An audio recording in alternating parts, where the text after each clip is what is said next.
it's Cara. Welcome back. Today I wanted to set up my September sinking funds, but before we do that, let's take a look back at August sinking funds and see how I did. I'm going to zoom in a little bit so you can actually see the numbers, and hopefully I can remember to move the page as we go. Okay, so if you remember, I used this gorgeous little kit from Planner Kate for the sinking funds for August, and in August I did not contribute to Christmas. It was fully funded and I pulled nothing out. So that one is still ending at $770. For vacation, I did go on vacation this month. I started with $1,605. I added 20 and I ended up spending $1,415, leaving me with $190. Now you'll notice this doesn't equal the numbers that I had on my cash envelopes, and I did have extra left over. I counted the $337 that I paid toward debt out of my envelopes in this $1,415, as well as some other fees that I didn't count in the envelopes. Things like my portion of the rent for the condo and everything was also in this number. So I'm starting next year's vacation fund with $190. Car maintenance, I had $515 in there. I spent 10 of that, or I put 10 in this month, and I spent 25 of that. So we are down to $490. Car insurance started at $940. I did not add anything to that. I paid the August car insurance for myself and my ex because part of that money that was saved was his. And I'm left with $114.73 to start towards my next 6-month bill. I pay my car insurance every 6 months. Then trash started at $28.25. I added 13. We did not have a trash bill, so that one finished at $41.25. Pictures, I added 10. No change, and you can see the rest of my categories. There was no change, so these numbers here will carry over to September. So let's head over to September.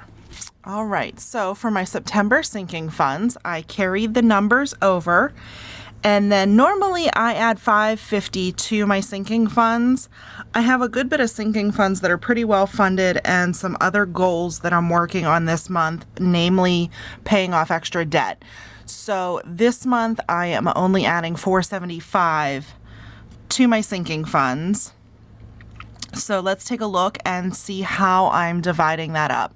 Again, my plan for Christmas is it is already funded, so I'm adding 0 to my Christmas fund. My vacation was at $190, and I'm going to put another $25 in there.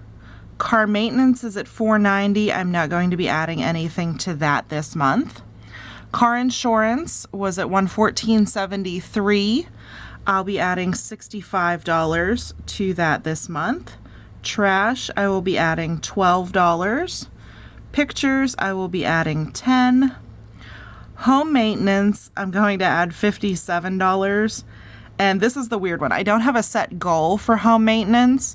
So I go through the categories that I do have a set goal for and divide how many months are left before I want to hit that goal. And then whatever is left over, I put in home maintenance. So I have $57 going into home maintenance. My vacuum, I'll be adding $25. Beauty, I will be adding $25. Health, $25. $50 into my laptop fund. Birthdays, I'll be adding $60. We have a birthday coming up in October, so I want to bump that one up a little bit. Valentine's, I'll be adding $26. And what I did with this one, I was just adding $10 to it until I got through vacation. Now I know how much I want to save, and I divide it by how many months are left. So it'll take me $26 to hit my goal by the end of January. Easter, I'm going to be adding $25.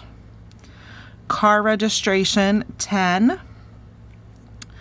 Clothes for myself, $20. Clothes for the boys, $20.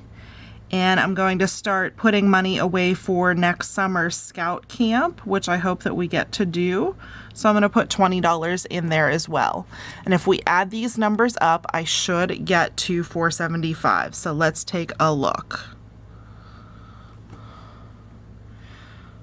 25 plus 65 plus 12 plus 10 plus 57 plus 25 plus 25 plus 25 plus 50 plus 60 plus 26 plus 25 plus 10 plus 20 plus 20 plus 20. So I'm at my 475, and for my first pay in September, this will get transferred over to my different funds in my sinking funds.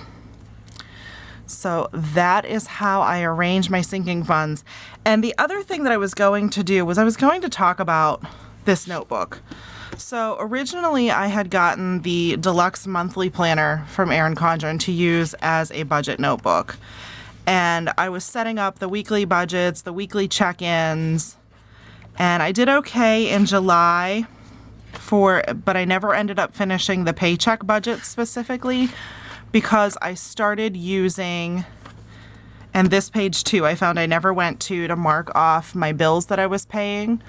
I really started diving into the budget by paycheck workbook by the Budget Mom. And this isn't working as well for me. This is the only page that I really find useful in here. So I'm really struggling with whether I want to continue with this or not, because the stickers that I get for this are a bit of an expense.